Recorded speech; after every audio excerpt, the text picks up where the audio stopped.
అందుకే ఒక సినిమాలో కొండ మీద అమ్మోరు కొండ కింద కమ్మోరు అని అన్నారు.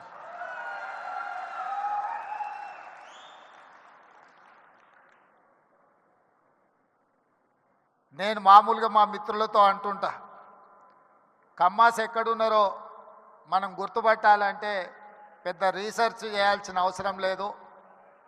సారవంతమైన నేల, సమృద్ధిగా నీళ్ళు ఎక్కడ ఉంటాయో ఎత్తుకుతే అక్కడ తప్పకుండా కమ్మాస్ ఉంటారని చెప్పి,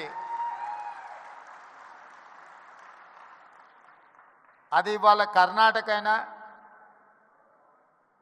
తమిళనాడు అయినా, తెలంగాణ అయినా, ఆంధ్రప్రదేశ్లో అయినా ఎక్కడ చూసినా సారవంతమైన నేలలుండి మంచి పంటలు పండించగలిగిన, మంచి పంటలు పండుతాయన్న భూమి ఉన్న ప్రతి దగ్గర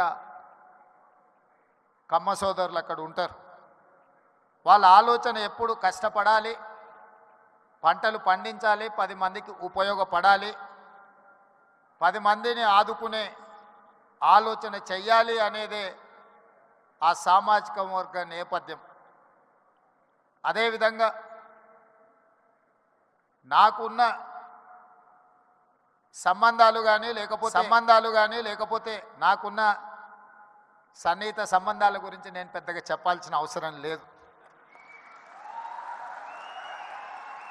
ఎందుకంటే నేను ఎక్కడున్నా నన్ను ఎట్లా అభిమానిస్తారో మిత్రుడు ఎరపతినేని శ్రీనివాసరావు గారు ఈ వేదిక మీద నుంచి మాట్లాడిన దాన్ని బట్టి, నేను ఎక్కడున్నా ఏ వేదిక మీద ఉన్నా కమ్మ సామాజిక వర్గం నన్ను ఎంత అభిమానంతో చూసుకుంటుందో ఎరపతినేని శ్రీనివాసరావు గారి మాటలు వింటే మిగతా అందరికీ అర్థమవుతుంది.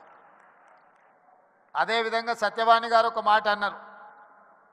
వారు మాట్లాడుతుంటే అనర్గళంగా ఏ పేపర్ చూడకుండా వారి ఉపన్యాసం వినాలి అని అనిపిస్తుంది అని. అది ఎక్కడి నుంచో కాదు, ఎన్టీఆర్ లైబ్రరీలో నేర్చుకున్న చదివే ఈరోజు